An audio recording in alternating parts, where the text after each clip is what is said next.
bonsoir. Les vacances sont finies pour nos honorables députés. Reprise des activités parlementaires demain après 3 mois de congé. Au menu des travaux, l'ouverture de la session de budget 2015. Le projet de police de proximité, l'Union européenne met la main à la poche pour le rendre opérationnel. Des équipements d'une valeur de plus de 600 000 € ont été remis ce matin. Enfin, à suivre cette nouvelle triste, très triste, qui frappe toute la Guinée, la mort du doyen Nabioula, le tout premier ambassadeur de Guinée en France, était éteint ce matin à l'âge de 96 ans. Voilà pour les titres. Mais tout d'abord, ce communiqué du bureau de presse de la présidence de la République. Dans le cadre de la riposte mondiale contre l'épidémie d'Ebola, une conférence téléphonique a eu lieu aujourd'hui entre les présidents guinéens professeur Alpha Condé, Ernest Bai Koroma de la Sierra Leone, Ellen Johnson Sirleaf du Libéria et John Kerry, secrétaire d'État américain, et Raji Shah, directeur de l'USAID. Cette conférence téléphonique fait suite à la déclaration du président américain Barack Obama qui qualifie désormais la fièvre hémorragique à virus Ebola de menace pour la sécurité des États-Unis d'Amérique. Conséquemment, la lutte contre Ebola est devenue une priorité nationale pour le gouvernement des États-Unis qui va aller désormais plus loin dans le combat, au-delà des 350 millions de dollars initialement prévus et des 130 civils déjà opérationnels dans les 3 pays du bec du perroquet. Le président Obama, qui a présidé une réunion le 6 octobre 2014, a engagé les États-Unis à contribuer beaucoup plus dans la lutte contre Ebola, tout en incitant la communauté internationale à s'investir davantage dans ce combat. Aussi, les démarches envisagées consistent-elles à définir les besoins réels en personnel qualifié, en logistique, en équipements médicaux, etc. Dans ce cadre, le secrétaire d'État américain John Kerry tiendra une conférence de presse le 8 octobre 2014 avec son homologue britannique afin de lancer un appel à l'action à l'endroit de la communauté internationale, du système des Nations Unies et des autres pays développés. Les États-Unis, qui demandent que des efforts supplémentaires soient déployés, estiment qu'il faut multiplier par 20 au moins les actions déjà consenties. Pour leur part, les États de la Mano River Union se disent prêts en vue de fournir tous les efforts d'accompagnement nécessaires, notamment la simplification des procédures administratives, visas, permis, etc., la mise à disposition de terrains pour la construction des centres, la mise en route de la logistique, etc. L'objectif d'une telle démarche est d'accompagner les pays concernés selon leurs besoins exprimés à travers leurs structures de coordination locale. M. Rajiv Shah de l'USAID a annoncé une tournée dans les pays touchés dès la semaine prochaine. Cette tournée vise à recueillir les besoins exprimés par les pays concernés et à annoncer l'assistance prévue par l'USAID sur les axes suivants: les centres d'appel téléphonique pour déclarer les cas suspects, les unités de traitement laboratoire, les centres de santé communautaires, les éléments de support de mise en quarantaine, les aspects non médicaux, soutien financier et économique au pays. Toujours dans le cadre de la riposte mondiale contre l'épidémie d'Ebola, le chef de l'État guinéen, professeur Alpha Condé, président en exercice de la Mano River Union, se rendra le 9 octobre sur invitation de Jim Kim, président de la Banque mondiale, à Washington DC. Sont également invités Ban Ki-moon, secrétaire général de l'ONU, Christine Lagarde, directrice générale du FMI, Donald Kaberuka, président de la BAD, ainsi que les présidents léonais et libériens. Le président guinéen, professeur Alpha Condé, mettra à profit ce déplacement pour rencontrer des personnalités américaines de haut niveau, signé le bureau de presse de la présidence de la République.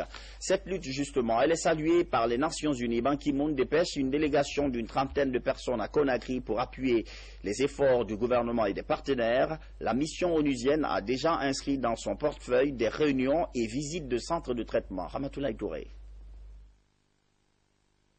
Venu ici à Guinée pour faire des réunions avec le gouvernement pour discuter comment OMIR puisse aider le gouvernement à combattre l'épidémie Ebola. Nous avons beaucoup de réunions à faire, aussi des visites à l'hôpital, à des centres de traitement d'Ebola, et bientôt j'aurai plus à dire à la presse, mais maintenant je viens d'arriver et nous sommes en retard pour des réunions.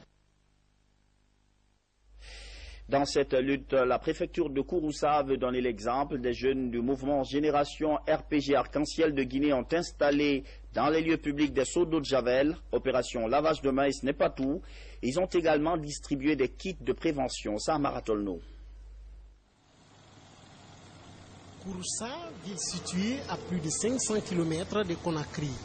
Ici, comme partout en Guinée, la lutte contre Ebola est d'actualité.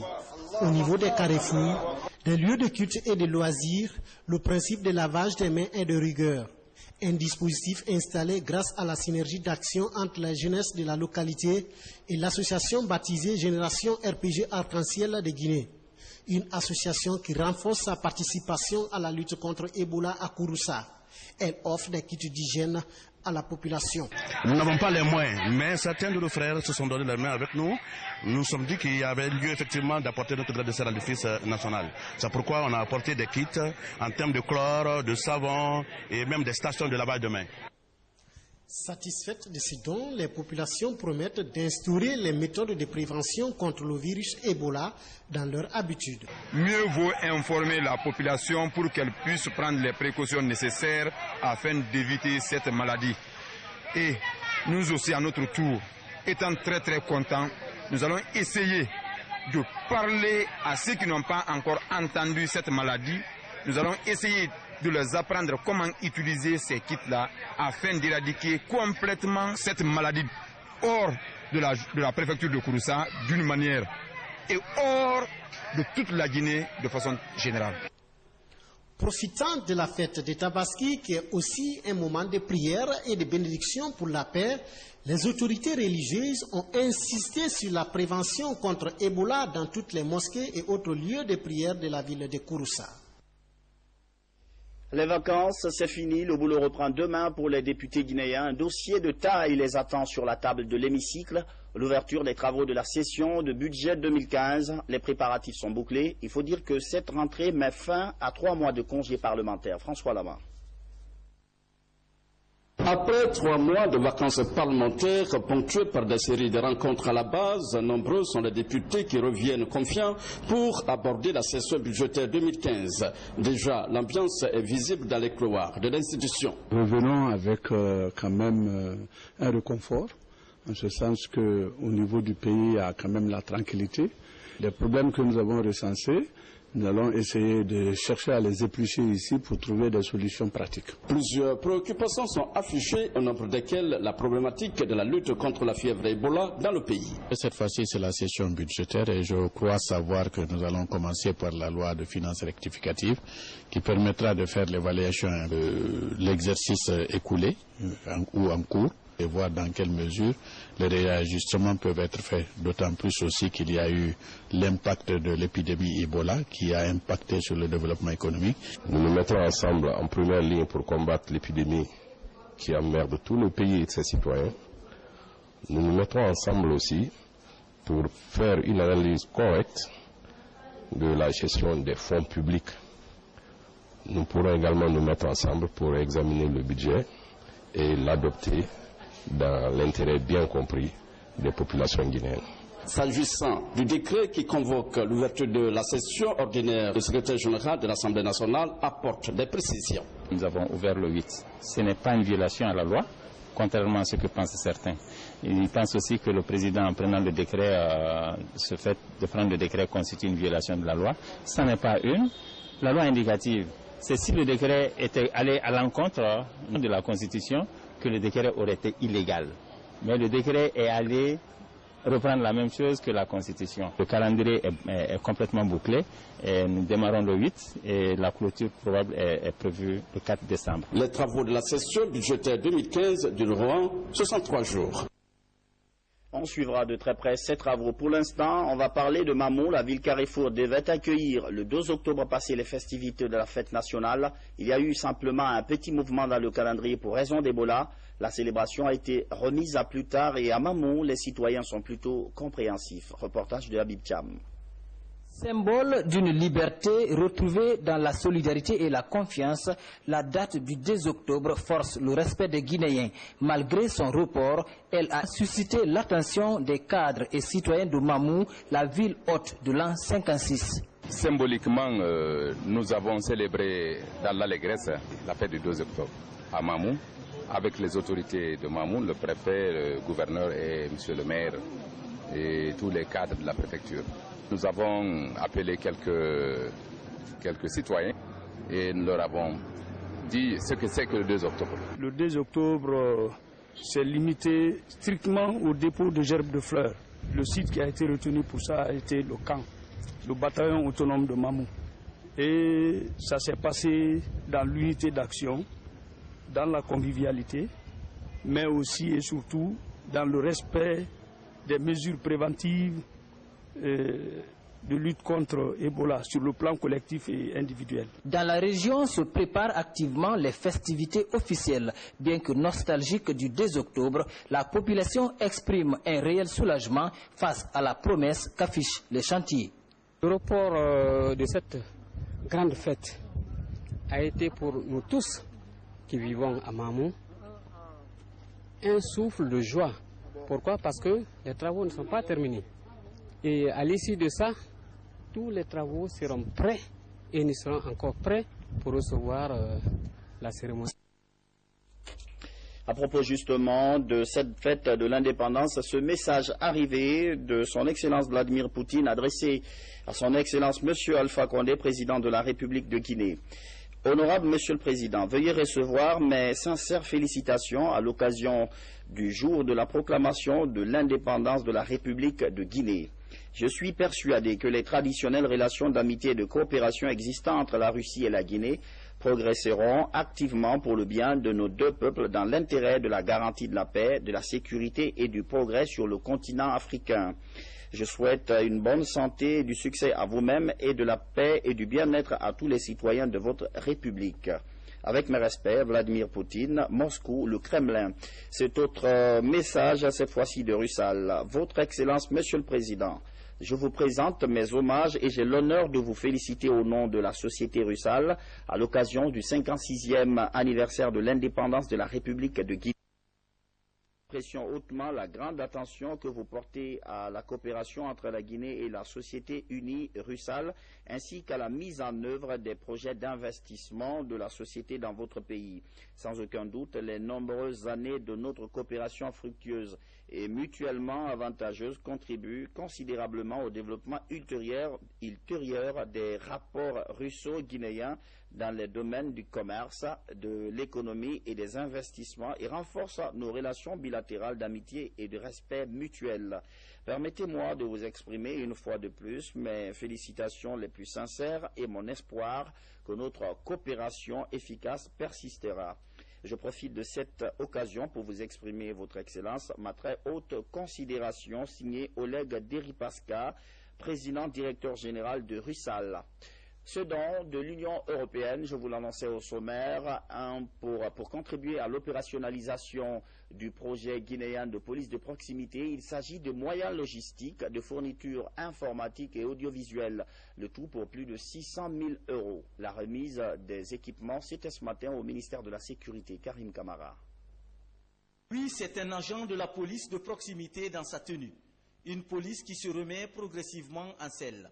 Ce soutien logistique vient renforcer les capacités d'action des agents de cette police de proximité. Des équipements offerts par l'Union européenne en collaboration avec Coginta et Civipol. Ils sont composés de 6 véhicules, 36 motos, des équipements individuels ainsi que des matériels audiovisuels et informatiques. À la police de réellement jouer son rôle de police de proximité auprès de la population, c'est-à-dire d'assurer la sécurité des citoyens mais au plus près et de restaurer l'image de la police auprès des citoyens guinéens. Ce geste de l'Union européenne arrive après la formation de 250 agents des commissariats pilotes de la police de proximité, à savoir Matam, Ratoma et Zérékoré. Les autorités de la police pensent que leur institution fait peau neuve. Le projet police de proximité est un projet phare de Monsieur le Président de la République. Nous ne pouvons que remercier l'Union européenne en donnant toujours l'assurance que tout ce matériel sera utilisé à bon escient. Pour le ministère de la Sécurité, la police, dans sa mission, doit savoir que le peuple a toujours raison et que ce dernier doit être aussi à l'écoute de sa police. En nous offrant ce matériel, la volonté de l'Union européenne est de nous rapprocher de vous, chère population.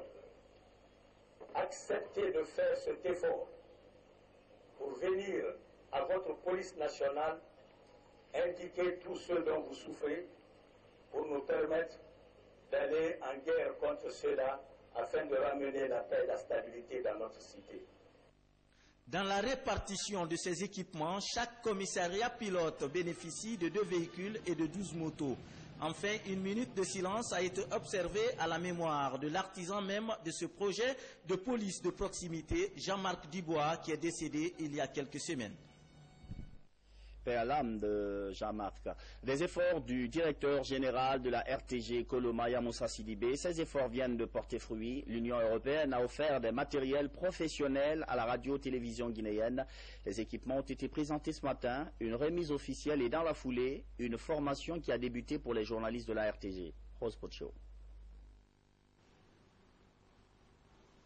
Des caméras, des outils de montage, une unité mobile, un studio qu'on peut déplacer. Ces équipements arrivent à point nommé pour accroître la capacité de production de la radio-télévision guinéenne. Ce geste de l'Union européenne, en partenariat avec Canal France International, réjouit les responsables de la RTG. Ils pourront poursuivre la rénovation de la télévision publique. Nos compatriotes rêvent d'une télévision et d'une radio proche d'eux, qui leur ressemblent, qui savent se mettre à leur écoute.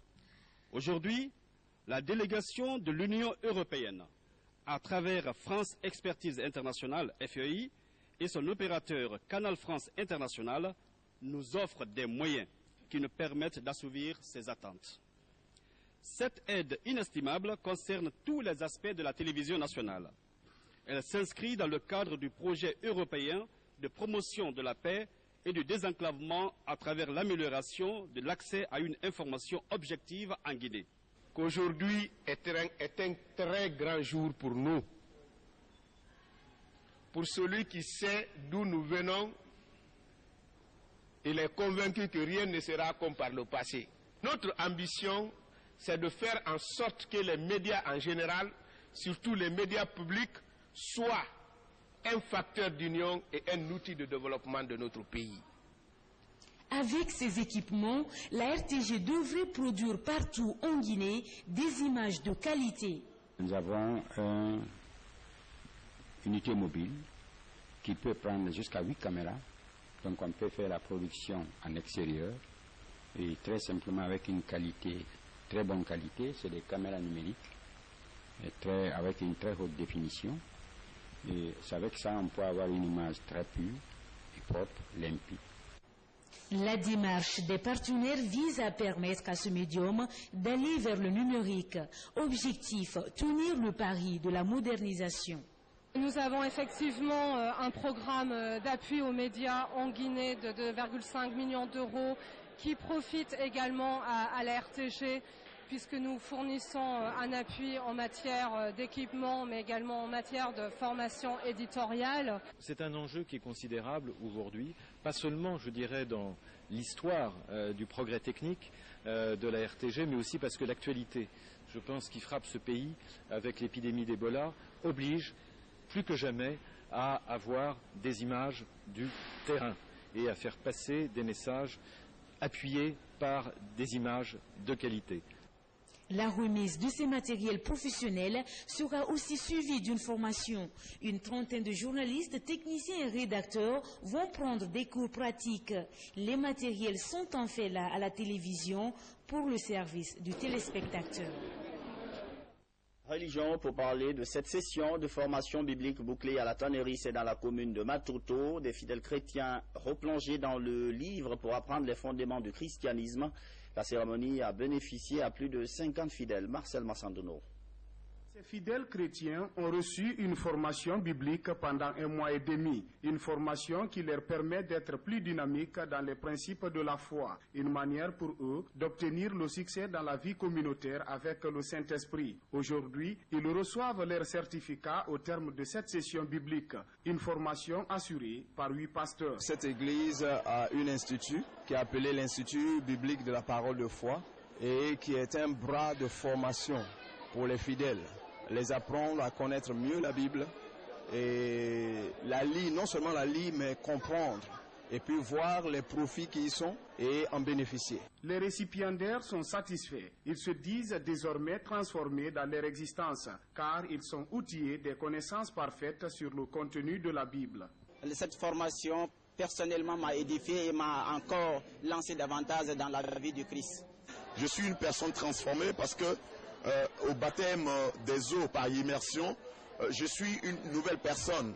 Je ne suis plus dans ce que j'étais en train de faire hier. Cette session biblique intervient chaque année à la commission Wina Chapelle de Conakry, une commission qui existe dans 12 pays du continent africain.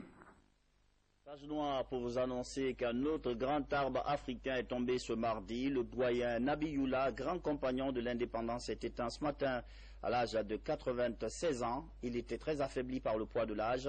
C'est une perte énorme pour la nation. L'homme, son parcours, son amour pour la patrie, sa vie sur terre et cette autre aventure qui commence pour lui avec Mamadi Gassama. Ces images datent du 18 juin dernier. Elle immortalise les derniers instants de joie du doyen Nabi Ibrahim Youla, une grande figure africaine de Guinée. Fatigué et très affaibli par le poids de l'âge, Nabi Ibrahim Youla a rendu l'âme ce mardi, 7 octobre 2014, à 96 ans. C'était un homme d'abord très intelligent, très brillant, un homme de principe, fidélité, intégrité, justice, valeur, loyal, patriote. Il aimait son pays au-delà de tout et de tous. Témoin de l'histoire, Nabi Ibrahim Youla a été un cadre polyvalent. Il a occupé plusieurs postes de responsabilité. Il fut l'envoyé spécial du fait président Ahmed Sékou Touré auprès du général Charles de Gaulle dans le cadre du rétablissement des relations de coopération franco-guinéennes alors très tendues. C'est un monument de la lutte du PDG. Il est un des membres historiques du premier comité directeur du PDG. Comité directeur qui est devenu par la suite BPN. Ça, beaucoup de gens l'ignorent. La levée du corps est prévue vendredi 10 octobre, suivie de l'exposition au Palais du Peuple. L'enterrement aura lieu le même jour au cimetière de Cameroun de Conakry. J'ajoute à cette fiche technique que le doyen Nabi Youla a été le premier ambassadeur de Guinée en France, mais aussi en même temps en Allemagne. C'était un puriste de la langue française. L'ambassadeur actuel de France en Guinée l'a côtoyé. Il en dit tout le bien du monde. Suivez. J'ai appris juste avant d'arriver dans vos locaux le décès du doyen Nabi Youla. J'ai juste eu le temps d'appeler le président de la République pour lui présenter mes condoléances. Et on s'est, lui comme moi, retrouvé dans un deuil profond pour une personne qui a compté énormément dans l'histoire de la Guinée. Nabi Youla, c'était aussi un compatriote. Ça a été le premier ambassadeur de la Guinée indépendante en France. Je l'ai connu effectivement dès mon premier séjour, quand j'étais là entre 96 et 99. C'est quelqu'un pour qui j'avais un attachement profond, une amitié et énormément de respect. Il m'a appris énormément sur la Guinée, il m'a aidé à comprendre en profondeur ce pays auquel il était tellement attaché. Et j'ai encore des très beaux souvenirs de mon plus récent séjour, lorsqu'il participait par exemple aux 72 heures du livre, où il n'avait pas perdu de sa verve, du pétillant de son esprit, sa jeunesse, de cet homme qui avait beaucoup de charme et qui a fait énormément pour les relations entre la France et la Guinée, qui a fait énormément pour ce pays quand il était conseiller auprès du président Lansana Conté, et qui a toujours jusqu'à la fin, jusque de ces dernières années, continué à œuvrer sans cesse pour l'apaisement des esprits et pour l'enracinement de la démocratie dans ce pays. Paix à l'âme du doyen Nabi Youla. C'est la fin de cette édition d'information. Merci de votre fidélité à la télévision nationale. Bonsoir.